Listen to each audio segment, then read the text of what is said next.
All right, good morning, good afternoon, everyone. Hope everyone's good. Small group, we're gonna get started. I need to leave on time. We have 1 hour together. So let's keep the session. This is the start of a longer process for us. So let's keep the session very informal. If you guys have any questions, feel free to just stop, unmute, ask questions. You can try using the chat window as well, but I think unmuting, and we can try both. We'll see how it goes. I hope that I hope the presentation is visible. I'm going to be using this laser pointer process as well, or this, I don't know if you can see this red thing flying around. So basically today we want to cover a couple of things. All of you have this presentation. I put it in the careers window or the careers channel just before, so you feel free to open it up and look at it on your side. So what are we going to do today? So what's our take on careers? We're not going to talk today about what is a career. I think each of you has spent a little bit of time speaking with Idris about that. It's something we're going to cover in the future. We're not going to cover it right now for a couple of reasons. Today I want to focus very much on a little bit more of the structure of what happens post-10 Academy.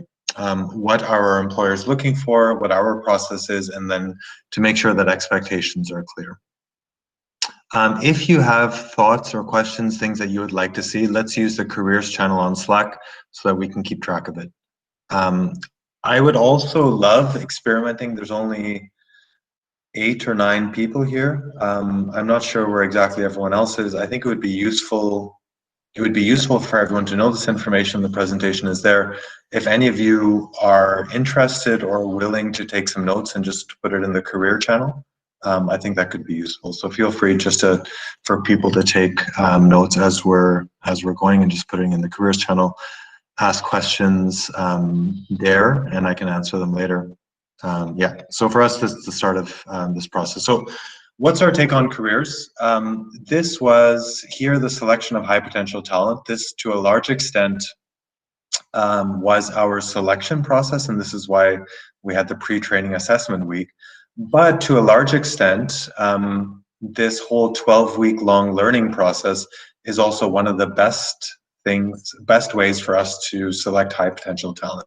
So who is able to keep up with the training program, who is able to put the effort in, who's able to self-learn, who is able to, as much as possible, respond to this employment simulation situation. So for us, when we speak to employers, this whole training process is a large part of the selection process.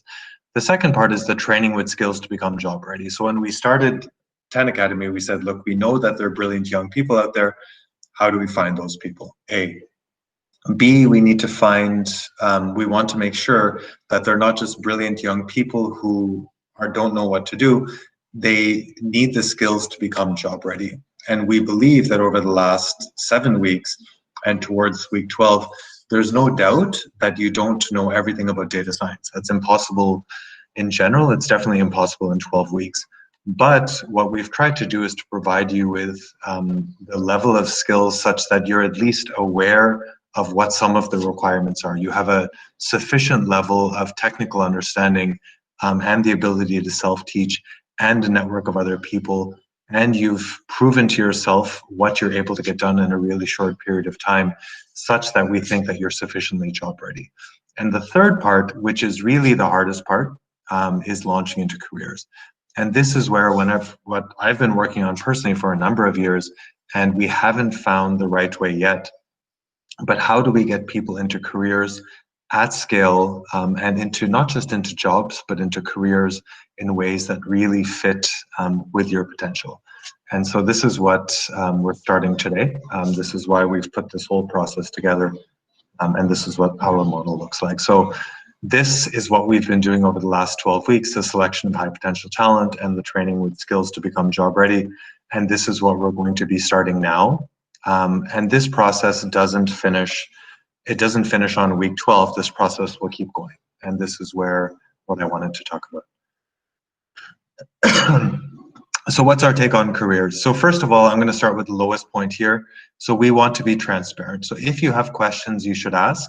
We're not going to Yeah, we want to be transparent with you. If you have questions, ask. If you want to know why are we doing something, why are we asking for money in a certain case, feel free to let us know. We're happy to be transparent. Hey, everyone. Hey. So we need a financially sustainable model. So what we want is that we can grow, and our goal is to go from 10 placements in 2020 to 100 placements in 2021 and grow to 1,000 placements in 2022. And what we absolutely don't want is to be consistently have to ask donors for funding. And we want to make sure that the financial side of it, which is also important, is possible. So for us, what we've been working on is a financially sustainable model, which can scale up in a large way. And so we need to cover our training costs. So our major costs are staff and IT. You've seen all of us have been here. And so we need to find a way to cover those costs. We think that stage 3, which is finding a career, is the most important, but also the hardest part of what we need to learn how to do at scale. We're working on it. We're going to keep learning as we go. We said at the start, and we're sticking to that, that training is free. So you're not going to get a bill at the end of this training saying, look, you've been here for 12 weeks, now pay us. But we did say at the start, and we're going to stick to that, that if you place into a job through us, we will ask both the employer and you for contributions back to 10 Academy. So while we are a not-for-profit initiative, not-for-profit, somebody still has to pay for all of the technology that we're using. At present, we're somewhere between self-funding and using some of our old grants. So the training is free. If you go off and get your own job, we're not going to charge you anything. But all of our time and all of the technology that we're using has to be paid in some way. And so the model that we have in mind is when you get a job through us, we will ask for a contribution back. So it's important to me that that one is absolutely clear. And we'll keep talking about that throughout this next hour. So careers are boring, but relationships are less boring. So in thinking about what happens from week 13, I put a quick poll together. I'm just going to look at the results right now to figure out who knows how many people know what Tinder is, because it's a bit random. It seems like half the people know what it is, and well, that includes me. So less than half know what Tinder is. So Tinder is, so let's assume that everyone knows what marriage is. Can somebody just unmute and define marriage for me? What is marriage?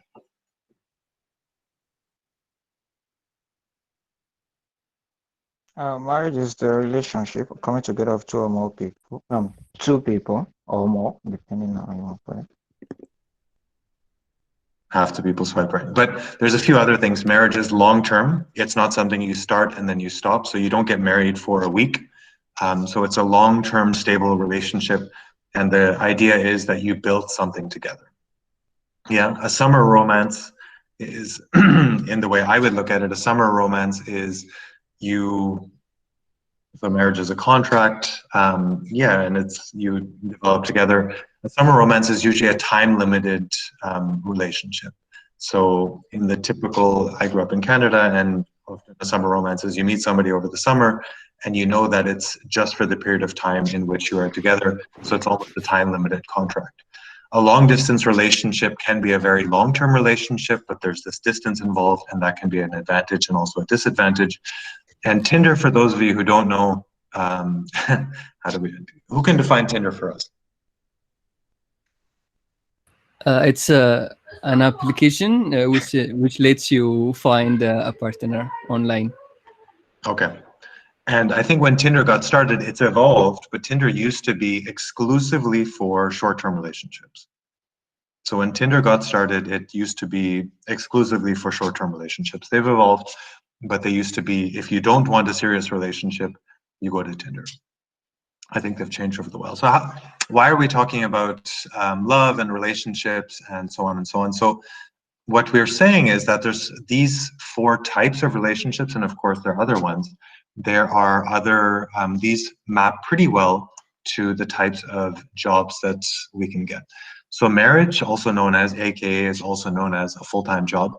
One of the most important points that I want to make is you can't marry somebody who isn't looking to get married. So even if you meet the very perfect person and you think that I'm going to do everything that I want to do to get this person to marry me. If that person is not looking to get married, you can't marry that person. And the same is true for a job. If you decide that I am going to get a job at Facebook in the next 2 months, and Facebook is not hiring anyone right now, there's almost nothing you can do to get hired. And the same is true with many different companies. We had a great talk with a company on Wednesday, and they were enthusiastic and they really liked the brief profiles of what we shared, but they are not hiring anyone until they said second quarter, Q2 2021. So that is April 2021. So there's actually nothing we can do to get them to hire anyone on a full-time job, because right now, for whatever reason, whatever business reason, financial reason, they're not looking to hire someone.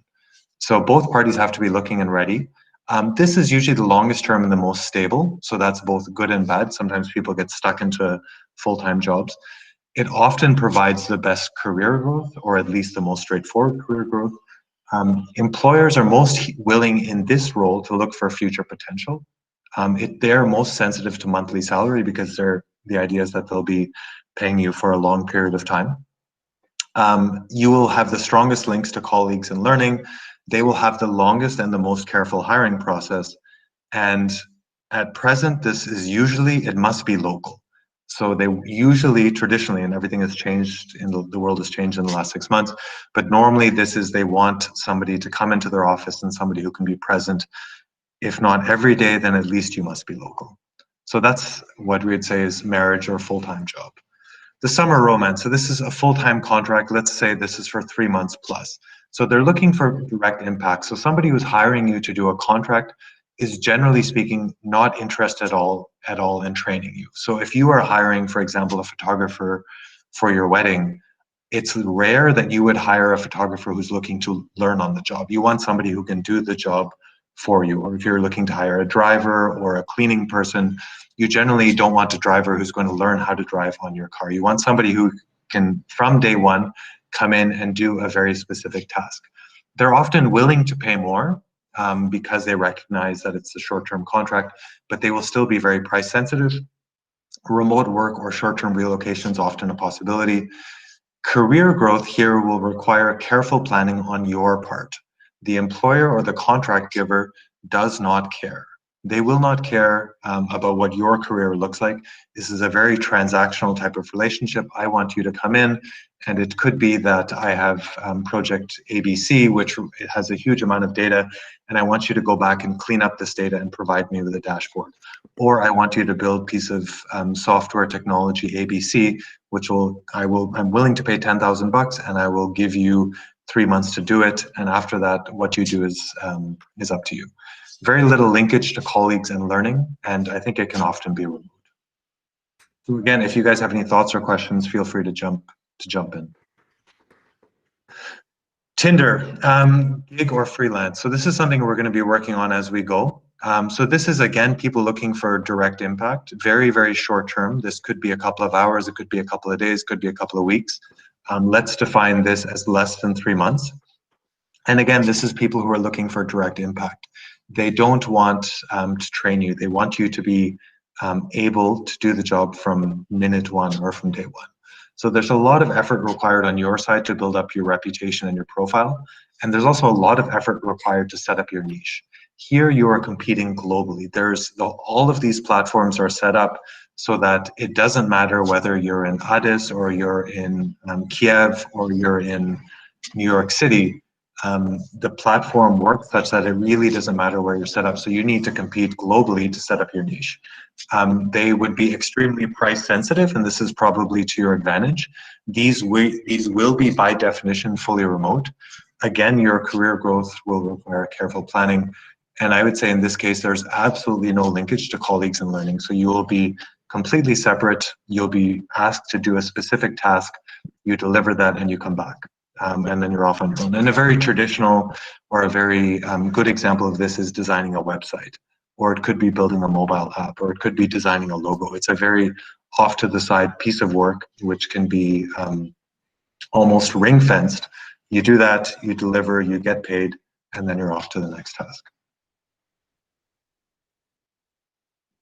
And the last one, and this is something which is new and it's changing fast. This is work from anywhere. So this is exciting. Probably one of the best advantages, the best positive developments of the COVID-19 process, where there's a number of companies and organizations, and some of the biggest and best known ones. So Shopify is one example. They're based in the town that I was born and raised in. I know a little bit more about them, but their CEO has gone online along with a number of others and says, from this day forward, Shopify, which is one of the big fintech companies, is the work from the office is dead, and we are now work from anywhere. And many of the other big companies are exploring that. But what does that actually mean in practice? We still need to decide. We still need to understand what that looks like. In many ways, this is still looking like a full-time job. So they're still looking to hire people on a full-time basis. So there is still the requirement that they actually have availability, the stability is there, career growth is there, future potential is there. But because it's remote by definition, where are they willing to be flexible is a little bit to be determined. In terms of monthly salary, I think that this is where we get into outsourcing. I think that we have an advantage because the costs may be significantly lower than hiring in other places. And there's also this huge new talent pool which we represent, which is something that actually people are striving to find. And that's one of the biggest reasons why people are saying, if we can manage to do all of our work using Google Meet and Slack and other tools, then why would we limit ourselves to hiring from the small pool of 10 million people in the city in which we work? Why wouldn't we extend Google?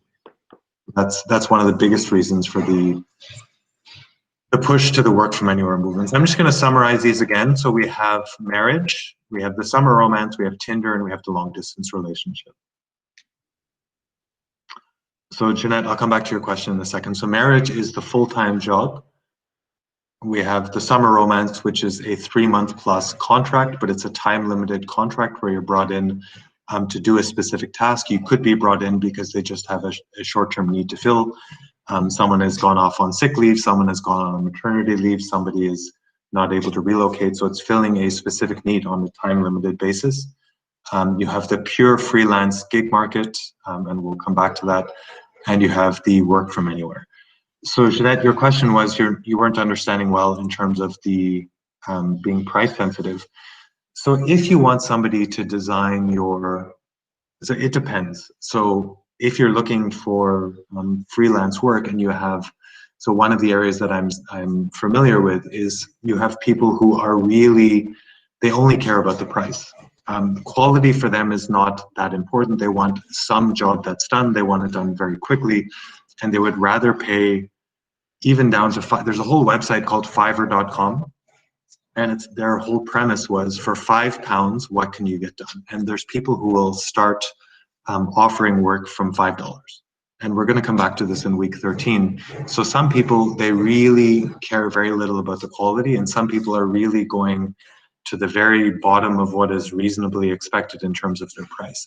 Now, how do they do that? They probably do this by not doing good work, by automating a lot of the processes, by doing very, very, very little. But there, in many cases, once you get onto the freelance platforms, I'd say the price competition is very, very intense.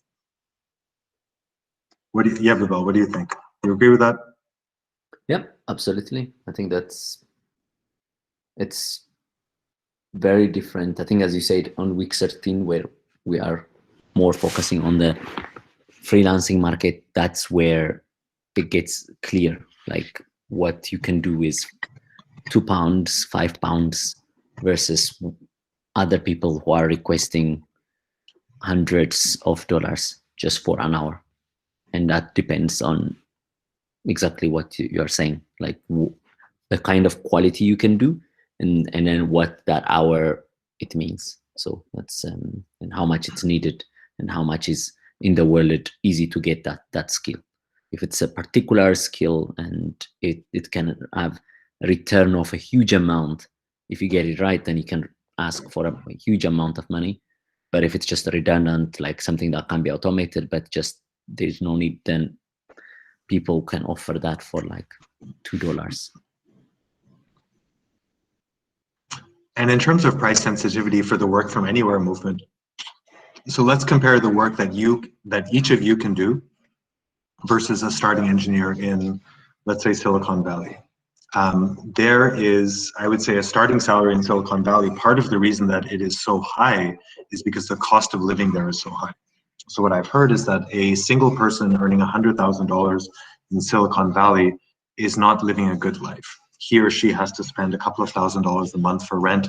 The cost of living is so high that in the type of work that we're doing, even by earning a very, very good salary in the context of Nairobi or in the context of Kigali or in the context of Lagos, it can still be a huge advantage for both parties if you're being paid a very good salary, but because the cost of living is different, but also the experience level is different, this is where that price sensitivity can become a huge advantage. So does that start to answer the question? Okay. There's also pretty significant differences, I would say, within the 4 countries that we have left in the training. There's also pretty significant cost differences between the 4 different countries. So I think what would be a very good salary in Ethiopia is probably different from a very good salary in Rwanda, because the cost of living and the tax structures are also pretty different. So what are employers looking for in a marriage? So very, very important is, can you do the job of today? So in terms of a full-time job, what are they looking for? What's important to them? So you need to be able to prove that the job that they are looking for, that you're able to do that. And that's not always exactly what is written in the job description, because in the real world, you have the person who puts the job description together is not always the person that you will be working for. So you have your HR department, human resources department, and you'll have your data science department. Now, sometimes HR adds in a lot of stuff, which is not exactly what the data science team needs. Or at times, people put into their job description, they put a wish list. And they say that they'd love to have people with 5 years of experience for an entry-level job, which also doesn't make sense. But basically, when you get to the interview stage and also at the review stage, they want to establish, are you able to do the job that you're being hired to do? Is it easy to hire you? For example, do you meet the legal requirements? The employers will be price sensitive. So do you want as much money or less than what we're willing to pay for you? So if you're going to go in with very high income requirements or income expectations, there has to be a meeting of the minds in terms of how much money you would be happy with and how much money that they would be happy to pay. And company culture is also very important. So in this case, they want to make sure that you can at least fit in and not destroy the company culture. So I would say these are the 4 requirements. Are you able to do the job? Are you able to do the job? Is the hiring process straightforward? And that's also from a legal side. Are you legally able to work in the country? Can you get paid? Is there a meeting of the minds in terms of what your salary expectations are? And do you contribute to the company culture? So all 4 of these, I think, must be met. Beyond that, things that would be nice to have are how likely are you to be able to do the jobs that will emerge in the next few years? So what is your growth potential? How hungry are you to learn and to work hard? And this is something that the employers that we've spoken to say this is one of the most important things that they look for. So they want somebody who's really hungry to learn. But you must also be able to do today's job. So this is why somebody who's a fresh high school graduate, as motivated as he or she must be, if they don't have the basic level of skill that's required to do the job of today, you're unlikely to get hired. And the last one is, how can you add to the company culture? Are you somebody who's really good at working with teams? Are you a warm person? Are you a person who likes to share? So I would say these are the things, and this is a partial list, and this is not representative of every single situation. But by and large, I would say this is what employers are looking for in marriage. You need to, requirements are, can you do the job of today? Is the hiring process simple and legal and straightforward? Nobody wants a complicated process. Is there a meeting of the minds in terms of salary? And do you at least fit in terms of company culture? And if you come in and you're very difficult in the interview and people worry that you may not get along, that's also a warning sign. But beyond that, demonstrating your potential, demonstrating your work ethic, demonstrating your willingness to learn, and demonstrating how many other interesting things you've done, I would say are very, very important. So again, if you have any questions, just type them or stop me. Okay, in terms of a summer romance, contract work, very similar. You need to be able to do the job of today. The legal requirements have to be very simple. There has to be a meeting of the mind on salaries. An additional requirement is, can you do exactly what they want and not need a lot of supervision? When people hire contract work, generally speaking, they want to make sure that you can go off and just do it, ask questions when needed, but they don't want to hire a full-time employee. Otherwise, they would have hired a full-time employee. So contract work is often something that can be outsourced. Using the website is a good example. Nobody wants to have their website designer or website programmer sitting beside them and saying, what should I do today? Which technology should I use? Should I use MailChimp versus with their mailing software? They want something which is done, which meets the requirements, and people can ask questions in a simple way. Nice to have would be, can you take the contract and make it go further, or could you make it go full-time? There's a lot of variety in terms of the contract work, so how you go further will also depend on your company. In terms of Tinder, it's actually, there's very few nice to haves. The requirements are very simple. Are you cheap? Are you low risk? Can you do the task on time and as required or as asked for? And will you do more than asked? And so this is one of the ways that people often differentiate themselves. Is it fair? It is not fair. You're being underpaid. This is where the people often say the whole gig or the freelance market is exploited. It is what it is. That's what the world is like right now. Will you do more than what you're being asked to do? And a really simple example, all of you I'm sure have taken an Uber or a shared taxi or whatever competitor you have in your country. What I've seen in the US and in Canada is that most drivers are now doing special things like giving you a bottle of water, or they're trying to talk to you or asking what sort of music do you want. There's always some sort of shtick to try and get the 5-star rating to stay on the platform. So it's also often required. Will you make it easy for me to get my work done? I think that's a nice to have. Basically, on the freelance market, people are generally speaking looking for people who are going to make it easy for them. And long distance relationships, I would say, are more or less the same. There's a lot of unknowns that are here. One of them that I will add here, I think that's most important. Are you going to remove my worries about your internet or other infrastructure variables? I would say that this one is important. If we're talking about work, well, in general, it's people still need the work done. And in the negotiation process, we need to find a way for each of you to take that worry away. Because if you're expected to show up to a meeting and or expected to deliver work on time, it's difficult to say, Manuel, I see your question. I'll come back to that. It's difficult to say, look, I have an internet problem or I have an electricity problem. Yeah, one has to find a way to address that straight away and also to find a solution. And the advantage is once money is involved, you can often buy solutions. You can buy a subscription to a co-working space, which may not make it 100% perfect, but at least it's better than you struggling alone by yourself. If you rent a space at a place that has a generator, or they pay more and get a good internet connection with a backup and maybe a second backup, that can probably get you to from 50% available to maybe 80 to 85% to take most of those problems away. So Emmanuel asked a really good but a really hard question. What is culture?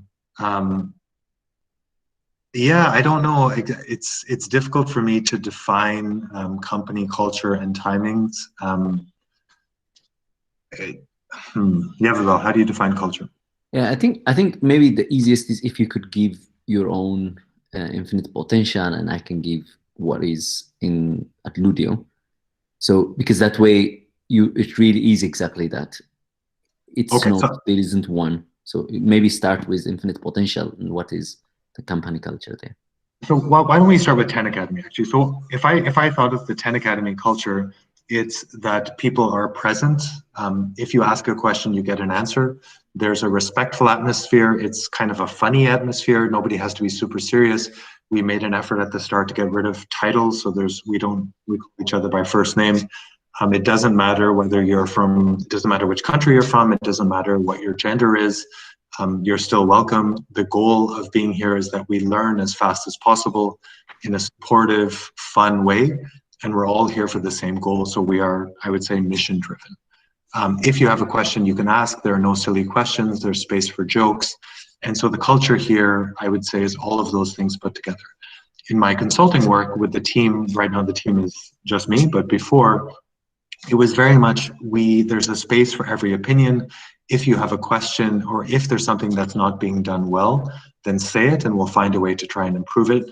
We were driven by our single purpose there was to try and exceed the customer's expectations. So if the client came to us and said, look, I want to get this done, our goal was to kind of make them happy in a really astounding way. So we did one really long, big project. And at the end of it, we delivered this project in Senegal, and people said, look, we had kind of benchmarked it was a science forum, we had benchmarked a science forum that was running in Europe. And what they told us at the time was that what we did there in Senegal with some of the constraints with logistics and food was much better than the first event that we had done in Denmark, that they had done in Denmark back in 2010. So our goal was always to make them falling on their back happy. So it's I would say the way in which you interact with your colleagues and your people to deliver whatever your end goal is. So another way that I would put it, just on top of just the usual relational person-to-person relationship as well, is also the kind of responsibilities, unspoken responsibilities. You may really in 10 Academy, I think Arun really puts it, there is also unspoken rule that, okay, you know, we are working hard to get a certain thing and you have to help. And we sometimes may not make it explicit. We will try, but it's not. So usually it's also a personal requirement. That freedom is to really allow that, right? So in Adludio, one of the company that I'm working, there is this exactly very similar thing where everybody is expected to actually spend whatever time. There is a drink during the physical time, like you have coffee, you have beer, you have everything just there, but you're not going to be, you shouldn't drink it during work hour, right? So everything is provided, but you shouldn't. And on top of that, you should really strive to meet certain demands. So it's not actually well written, those kind of rules. But you have to understand from like how everyone is interacting, and we have an ambition, a goal to reach, and that is clearly stated with the vision and mission, as well as also within each group. There are certain kind of like a predefined things where to arrive, like in that quarter, and you must contribute. And if you don't, then you basically are not part of, like, we are not well integrated. And there are, of course, a lot of consequences. All of those advantage will be taken out in a sense. It's like if everyone is not meeting, but if only few, then you probably will be asked to leave. And for that exactly reason, for example, within this category, at Ludio, the company that I've been working is, they kind of don't hire very permanent. You'll only be permanent based on your fitting in the company. So even if you are good, they probably won't keep you. They will put you into this longer contracts depending on your skill. But to really sign a contract, they need that kind of like your understanding and your integration. So just that may give an example. And company culture is one of the most important things, as if we're doing work from anywhere and you have people who are in a totally different environment, it's one of the things that you'll have to be most sensitive to, but also in terms of timings. So you'll have to make sure that you can, in many cases, work on their time zones.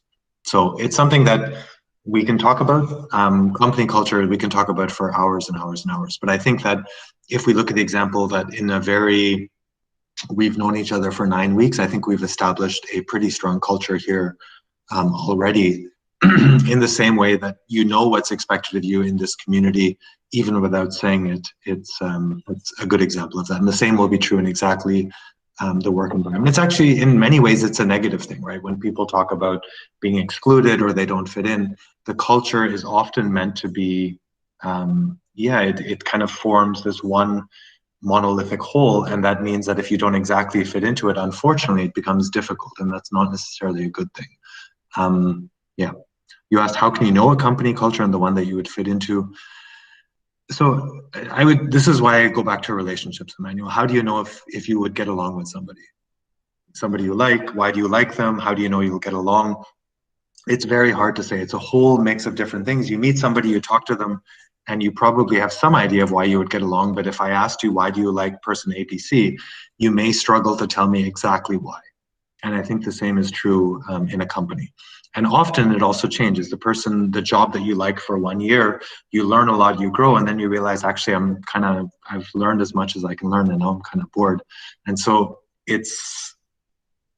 I would say we can leave it for now. We can keep talking about it, but the answer is the same or very similar to how do you know if you will like a person that you meet and want to start a relationship with.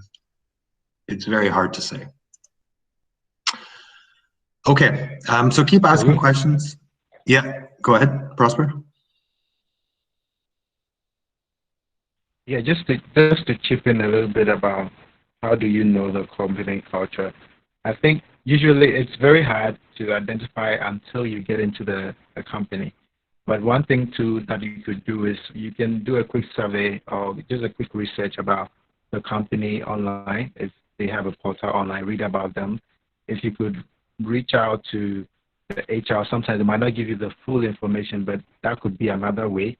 Or if you know someone who's already working there, you could speak to the person and ask, what do you do when it comes to meetings? Do you have morning stand-up? Or when it comes to partying, do members have to buy their own drink or something? That could be a way that you like in terms of building relationships. So if that resonates with you, you're good to go. When it comes to deadlines, how is your boss really flexible if you're unable to meet timelines for certain things? So I think one would be for you to find out more, read about the company online. You might not get all info when it comes to company culture, but they can display some of the attributes when it comes to building their team.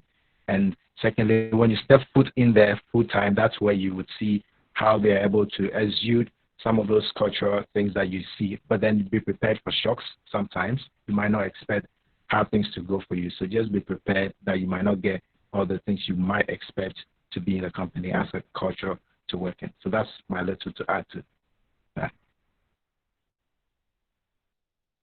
All right, thanks, Prosper. And so we can keep talking about this. For now, I want to keep going. So the most important thing is, what is our process towards stable and full-time work? So first is we want to have all of our materials ready. Then we get into the job search process. And afterwards, if we're very important for us, we talked about scale right at the start. 10 placements, 100 placements, 1,000 placements. So this 10 times impact is also something that we're working to build. And so the Alumni Network for us is very important. And we are also saying that selfishly, we want to stay in touch with you. We want to benefit from you as we think that the Alumni Network will also benefit each of you. So in terms of the materials checklist, this is the minimum required checklist. So each of you needs a good photo. You don't need to go to a studio. You can get a friend, take a photo. Today's cameras are good enough. Diapriya has talked with all of you or many of you about that. Get a good photo. You only need one good photo. Some of you have it already, but have a stable background. I'm just looking at the photos that we have. I'm just going to scroll down the list here. So in no particular order, I see Abdulaziz has a close-up with stuff in the background. Binyamin has actually a nice background, nice photo. Ilakura has a microphone. Kevin, it doesn't look that professional. Combo has a modeling photo, maybe go a bit more professional. John, it seems like a photo of a child. Nahom, yeah, I mean, that could work. Maybe think about a stable background. I'm just scrolling down the list. Samuel has probably has maybe the nicest, most professional photo. Consider a uniform background. So have a good photo. Your CV needs to be ready. Your profile of projects needs to be ready, and that's this website that Prosper and Oswald shared with you. Your GitHub should be ready, and each of you needs to have, and this is, we won't have time to discuss this today, but I would say, and others will disagree, and there's no right or wrong answer here, you should be thinking 2 years ahead. If you think 20 years ahead, too much will happen, and even if you have a very general idea of where you want to be in 20 years, it's too long-term. The technology will change, you will change, you may move, you may have family situation might change. 6 months, I think, is too short. I would say 2 years. Have a very clear plan and a very, very specific plan of where you want to be in 2 years. So I would say these are the minimum required things that each of you need: a photo, a good CV, update your website, this website that we shared, which includes a profile of your projects. Your GitHub will be an important resource for each of you. Clean it up, make it understandable, make it really clean and clear and professional, such that you're looking for. I actually haven't included LinkedIn here. LinkedIn should also be here. So we'll add that, and a 2-year plan. So we have 3 different processes in mind. So one is the employer-led process, where we are in touch, 10 Academy is in touch with different employers, and the employer will specify the profile. So we're going to ask them which of the following 5 things which 2 things are most important to them, between coding, modeling, dashboarding, extract, transform, and load. And also, I'm missing one, which is production, moving into production. So they will specify the profile. We'll suggest 5 profiles for review based on the fit with employer needs. We'll support the interview with preparation, and then the hiring process will be directly between the employer and with you. Now, our goal here, as we've said from the start, is 10 people placed into jobs through this process. And this is where we will be in touch with the employer. We will support this whole process. The employer is coming to us because they need help in finding the best person. And what we're able to say is we can help them find somebody who is the best fit for their job. Assuming there's a successful placement and the salary is above the minimum level, we will be asking the employer to make a 2-month salary contribution, and we will be asking each of you to make in installments 1 month of salary once there is a signed contract and once each of you is earning money. So that's the employer-led process. The independent process is independent. There's no cost, no charge. You guys, many of you will take this route. You will go off and implement your 2-year plan. We're there to support you, including informally. This process will be different for each of you. So you go off, you should be applying for jobs. You should be looking to maximize how far each of you can go. And we would expect, encourage, demand that you don't sit back and just wait for us to find you a job. Each of you should be looking to find the best job that you can, but you should also be talking to us and say, look, this is what the offer looks like. Does this make sense? Do you think I can find something better? Or that sort of tutoring or that informal discussion, we're 100% there to do that. And then the hybrid process is something that we need to figure out. And so what we imagine this being is that, I mean, I have to say these slides are terribly ugly, so I would give myself a bad mark on these slides, so don't take this as an example. So you help us find an open position, so you can share the advert or the job description with us. And then we would work with you to identify how you can approach this role, maybe identifying which skills gaps you have. And then we would work with you to approach this employer and say, look, this is not just somebody who's unknown. We are 10 Academy, and this is what we do. This is how this learner performed. This is how they performed against their peers. And this is why we think that this is an unusually good candidate. And this is why we think that you shouldn't just treat them like anyone else, but they have this stamp of approval, and they don't just know Python and pandas, but they have, over the last 12 weeks, they have done this amazing set of work. And we would help you go through that job process, and we could help you continue to follow up. And so we need to figure out, once there's a successful placement and you're earning above the minimum salary level, we would ask for a contribution back, both from the employer and from you. We don't know exactly what that looks like. We would be open about that. There won't be any surprises, but that's what the hybrid process looks like. And in the in-between stages, there's no, you will not find, many of you will not find a full-time job right away. So as before, you should be implementing your 2-year plan. You should be working on freelance platforms. You should be looking for contract work. You should be working your networks. You should be working with all of your batchmates. You should be looking for all of those different types of jobs. And you just need to be active. I don't know what else to say beyond that. While we will be doing the work, we'll be doing some work as well. We are expecting that each of you is, and we'll talk about this in a moment with expectations, that each of you is working very actively to take, now that you've been identified as high potential, now that you've picked up the set of work-related skills, and while we will be reaching out to some of you to match with some employers, each of you needs to be active as well. And I would say that starting with the materials, that's kind of a checklist of stuff to get done, but coming up with a really good 2-year plan is important. In terms of the Alumni Network, very briefly, we want to stick together. We're going to ask for your help in mentoring others. And once you're placed into a company, the first people that we're going to reach out to say, look, we have batch 4 and we think that they're great. We're going to reach out to each of you guys who are working in companies because you know what questions to ask. You know what it means to be in terms of leaderboard process. You know why it's better to hire people from 10 Academy as opposed to somebody who's unknown, because somebody who can make it through 12 intense weeks will help you as at that point maybe having a small team of data scientists. This is why we think that we'll be reaching out to you to hire other people, and also in terms of giving content back to the trainees. We're going to help you with ongoing learning, and also our goal, and this is something I stole from the universities that I've attended. Their goal is always to build a profile of the institutions that you attended so that as you go out into the world, this stamp of approval of saying, look, I was one of the first trainees in this batch was something really useful. So Binyam is suggesting that week 13 is how to search for a job. So we have an idea for week 13. We're going to talk about that right here. So thanks for predicting the future, Binyam.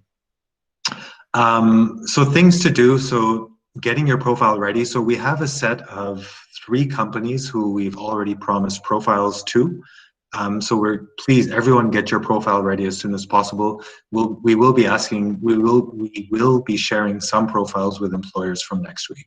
We won't share them until they're ready, but please get your profiles ready. If you have questions, put them into the careers channel. I assume many of the questions are there, will be the same. Actually, the website that this profile is released. Hello. Yeah, sorry, Illikur, let me just finish the slide, then you can go ahead. If you want to make updates, please go ahead. Try and keep the look and the feel at least consistent so that people can skim. And this is the reason why we didn't just want to put CVs out there.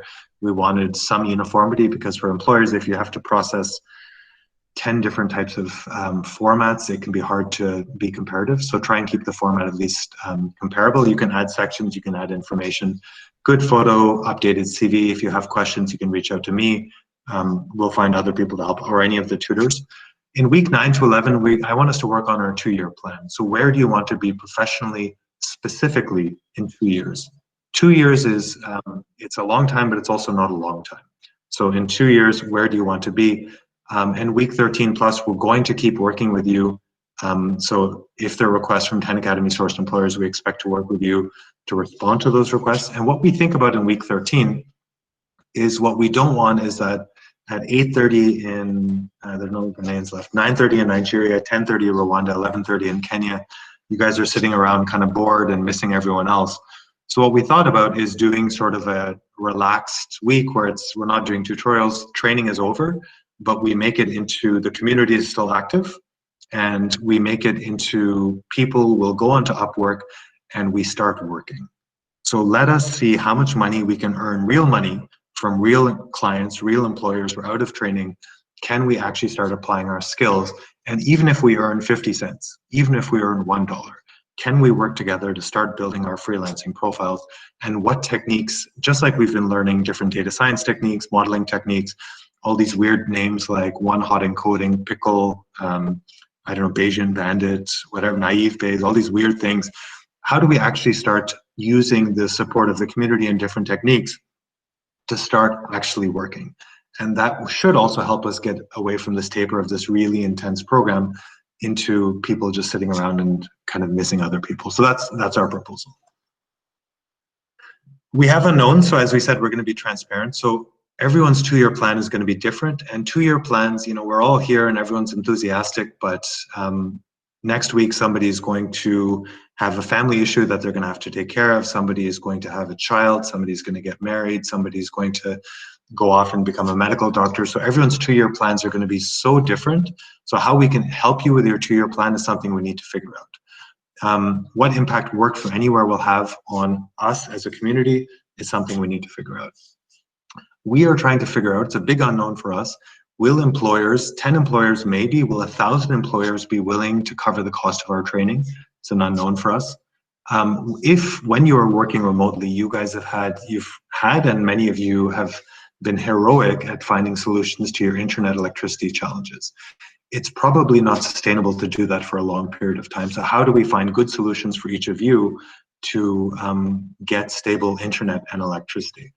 And one of the last unknowns is some of you, your degrees are not yet completed. Some of you have 1 semester, some of you have 1 month, some of you have, it varies. So what impact that'll have on your ability to get full-time jobs. So our expectations, and I think this is the last slide. Yeah. So that you get your that you stick to your 2-year plan and you keep updating that. And if it's not 2 years, if a 1-year plan works better for you, if a 2-month plan works better for you, whatever it is, make a plan, be realistic, be specific, and you stick to that. In terms of time, please understand that it will take time and you also need to be patient. So to be realistic, finding full-time in-person work, data science in Africa is hard to find. We have 40 people. I don't know if there are 40 full-time jobs for data science in Africa today. It may take a little bit of time. So do look for interim options. Don't stop working towards your 2-year plan goals. We are working, you should also be working.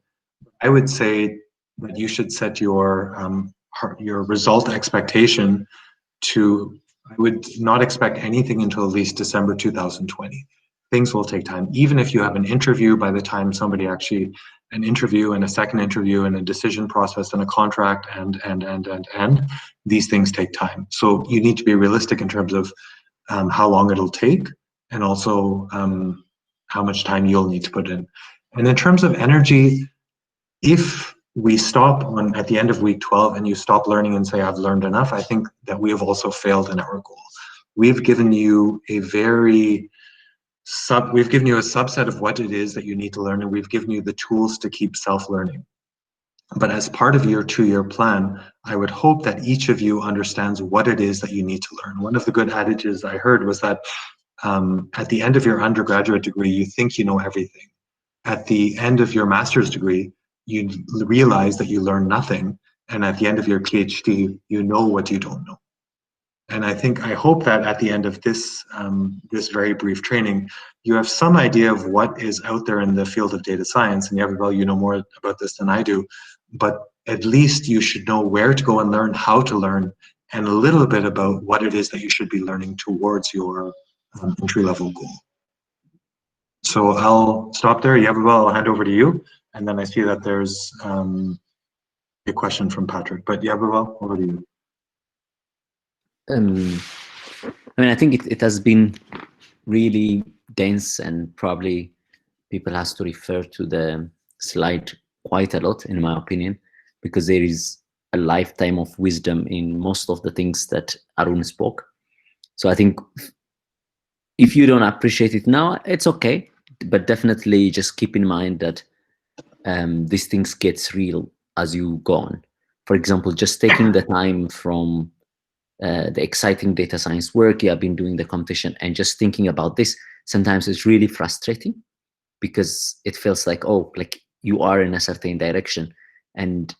But over time, it's really about, just like any muscle exercise, it is getting right everything, at least to a certain level, that makes progress possible.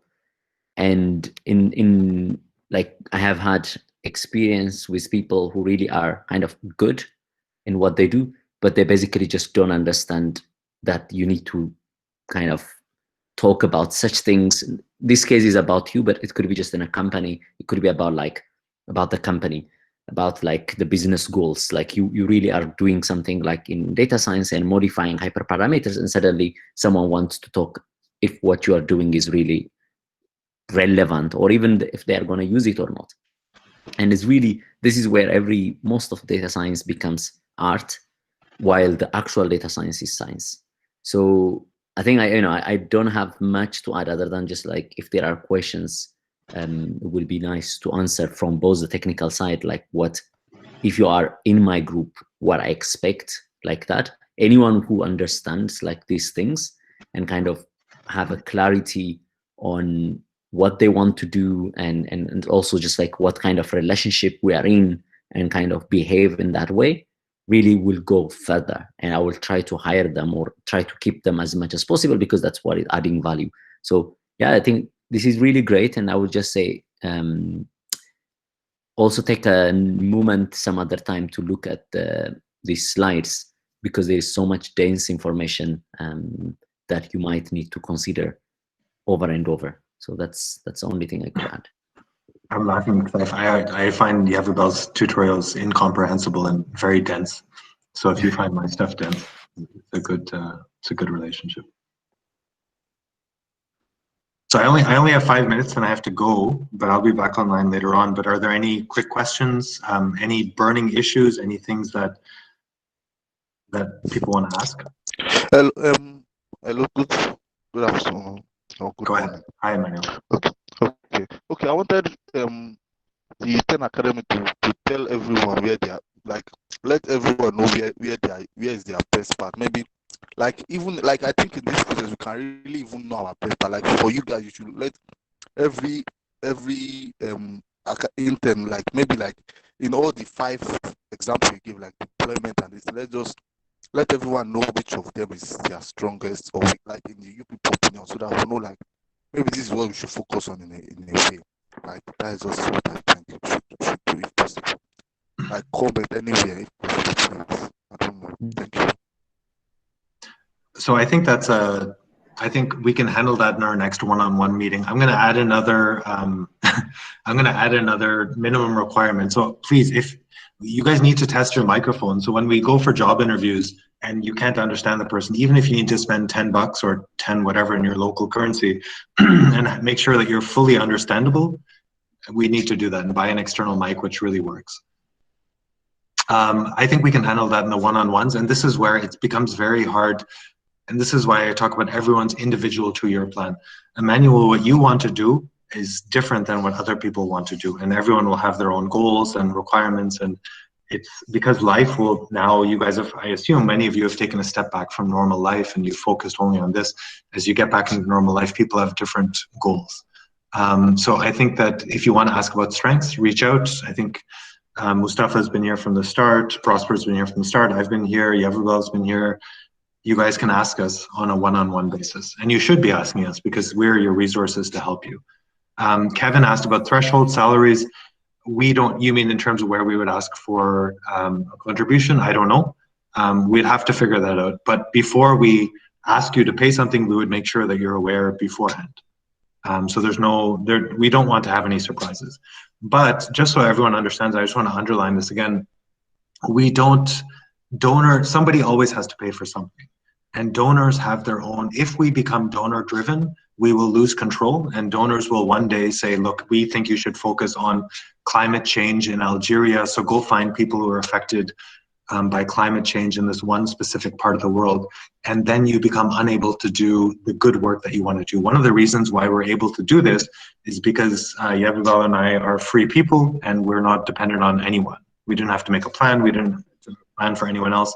We didn't need a 17-month-long planning process. We could just say, look, let's do this. We could go back and forth, come up with a good program. And that freedom and the independence is predicated on the ability to be financially sustainable. And so that's why we're asking for that. Yeah, so just on that very small notice you gave, but is really key, especially in terms of what you consider it as the remote work. I don't know which part of it, the long-term distance relationship.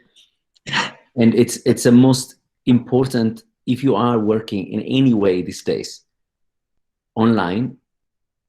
Imagine if you are in Europe, people would just have a positive feeling that, okay, you have good internet, you probably have a good education on discipline and how to turn on time, blah, blah.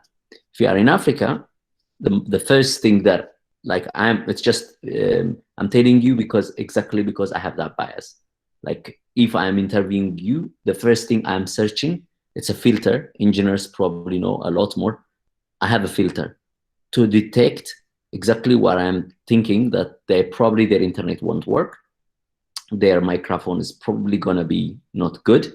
And I am kind of like, I'm actually doubting because I'm from there. I know it, so I can tolerate. I try to actually deal the challenge. When one of the boss, the CEO, is actually just talking to one of the guy that he's hired, he's in Addis, the first thing they wanted, just it dropped only for 2 minutes. It was like, you know, in another France, it could be just dropped also for another 4 or 5 minutes because of certain issue. But the first moment is that, okay, this is in Africa, right? Okay, let's just not wait. There is this really part that is against you, and you must almost always work, just like anything sometimes, like to be flawless, at least for that time. And if it is just kind of like, if you, for example, suspect that there might be some power cut, there might be internet cut, whatever, don't overpromise, kind of state what kind of the situations there is, and hopefully, you know, what would happen, kind of make it be in control. And that really, really changed a lot on the perceptions, like, and usually the perceptions change. Like when I was in many of the conferences that I have been, and the first thing people I thought was just, okay, I maybe is just serving tea. And immediately when they see that I am not, of course, the perception completely changes. He must be genius, right? So there is this kind of very, which again works against you in one part, but if you really outperform it, it works exactly for you, which is like, people think like, this is the person I want. So you really want to get in that dial, like when, you know, it's just like, not on that one, because you really cannot change perception in 3 seconds. Like the first 3 seconds, whatever is kind of what really people build the perception. And it's so hard to change it once it's built. But if you really early plan it and kind of really informed if the, you know, situations that might happen, then that really works for you. And that is especially essential for any work online, kind of like if you are expecting to work like in kind of remote or freelance or those kind of aspects. If it's an interview, during the interview, I mean, definitely there is in its own category, there are things you have to be careful, but really, really, really just like make sure to buy at least a good earphone, test it with your friends, and really take that one as like, you know, as the same as like your skill, like in another aspect. And so yeah, I just want to stress it because it's so underestimated sometimes, the power that you can have by influencing influences or perceptions, sorry. So I need to run, guys, but I think just to summarize, look, now I mean, to a certain extent, you have, we're still together. We should start really thinking about phase 3. For us, this is one of the most important things, and it's one of the hardest things to get right.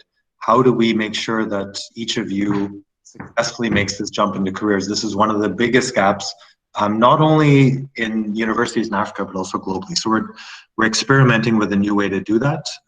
So it's not going to be, we will make mistakes. We're willing to work hard with each of you to learn about that, but be really, show the same enthusiasm and hunger, and also, I don't know, cleverness. All of these, there's strong linkages between the modeling and picking up different cues and all of the stuff that you've been doing in this week's challenge.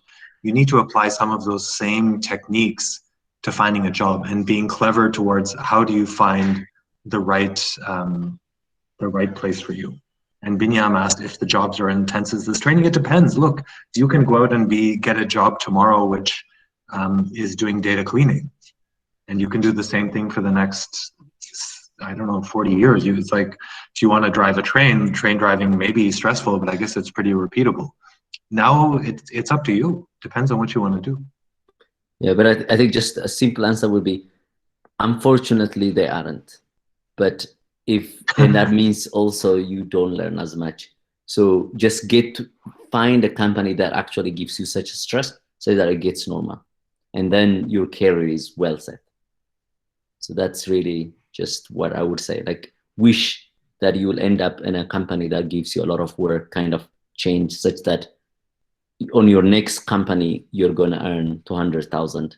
In your other, if the other one is also intensive and you learn, in another one, you earn more. But if just the job is not intensive, you basically stay in that same salary level. So I think that's...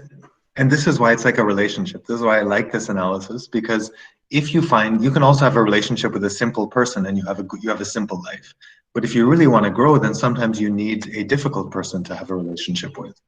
and that person pushes you ahead, and you know, maybe it's sometimes too much, or you fight, or whatever it is. Maybe this relationship thing, it's too much for some people, but it's a really good analogy. A full-time job is like starting a long-term relationship. And some of the most productive long-term relationships are where it's stressful and there's tension and the person pushes you and you push back, and that's how you make progress together. And the same, I think, is true of jobs. And the best ones are where you have these really good, healthy, productive, stressful relationships, which is one of the things that we try to do. Hello. Hi, Elikro. Sorry, I forgot to come back to you. Okay. Okay, yeah. Good afternoon. I have 2 questions. Go ahead. Hello, can you hear me? Yeah, go ahead. Okay, number 1, the first question is, can you please share with us some links or some profiles of people that have gotten jobs? Like, basically, like, you know, you told us to actually prepare a profile. So I don't know if you have some samples that you can actually share with us. And also the second one is this: I don't know if in future training, if Ten Academy can actually incorporate this into their methodology. So basically, this is it.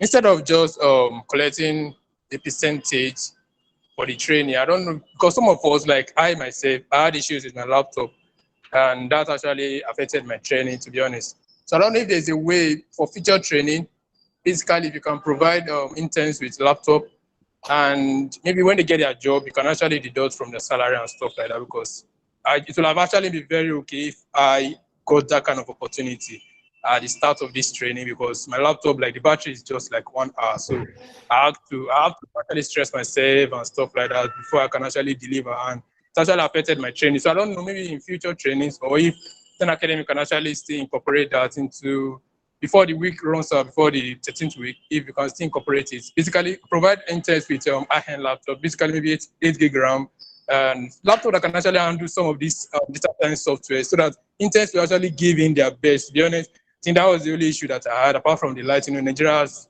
light issue. But if I had a laptop that can actually last for about 10 hours at least, my impact would have been very, very strong. So I don't know if you can actually incorporate that into the training.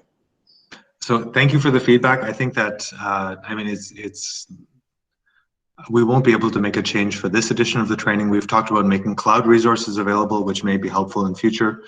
As far as the second point for profiles, we don't have, we're coming up with our own system, so we don't have example profiles. I would say go on LinkedIn and look for, or GitHub, and look for people that you look up to, some of the graduates from your university, and look for ideas on how you can do it. I would also say you have this community of 39 other people. So I work with them, reach out to them. We will give you feedback as well. I need to run, guys. So should yeah, Yeah, you're still on? just yeah, exactly. Just I will just say a few words before. I mean, like, to just not kill it like that. So Arun, you can go. And Okay. then I will. All right. Thanks, everyone. And we'll keep talking. Use the careers channel. Well, if you guys want another session, we can do one next week. All right. Thanks. Yep. Cheers. So I think there was also Ababaus, which GitHub profile that I shared last time. So he was giving you on GitHub pages. So that was, for example, one of, I would say, an okay. I mean, it's not super. There are really amazing other profiles, but that was important enough that it describes what he did in his work, in his projects. So it's not just only like a GitHub and README, but also his GitHub profile. If you look at it, he has like the GitHub pages where he describes what he did in some detail. So it could be like, put your reports as just HTML to be readable with links and stuff, and what's exactly what we are providing in some way. So it's kind of those things. You see someone, they explain what they did, and I'm asking also some people just to share their evidence of work, other works that they have done a lot, but there's no way to see it. And data science is a very hand-driven. That means if I don't see it, I don't believe it. You know, if you don't tell me where you did it, I don't believe it. So there were a few people, for example, okay, at least they say they did it, but okay, sure, how do I know? But then I could look at their Zindi profile or their Kaggle profile or GitHub profile to see their activity. And that's really the only way that someone can just see and say like, okay, I think I'm confident on this person.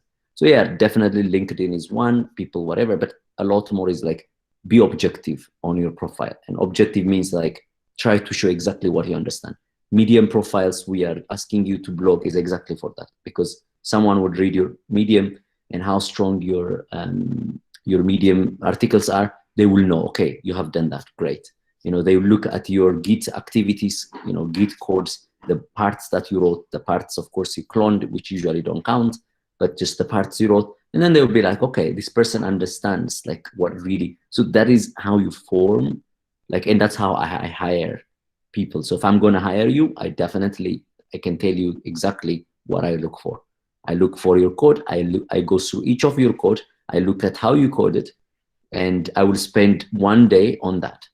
And even when we are making the Radar Pro, exactly that's what I do. I go through each of your work, the previous work plus the one work, and just to see how, you know, your kind of connections between different knowledge. And if you write an article, that's great. Just show it, like put it somewhere.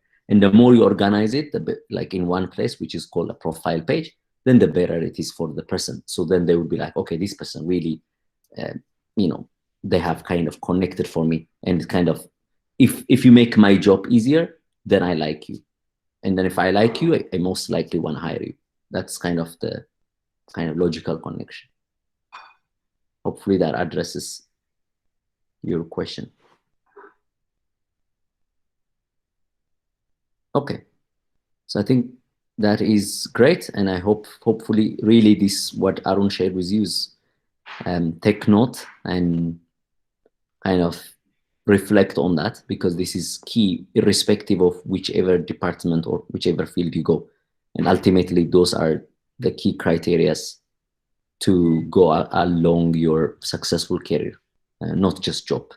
So just I would encourage everyone to think about that and kind of start discussion if some things are not clear. With that, let's close the session, and I'm just gonna stop the recording and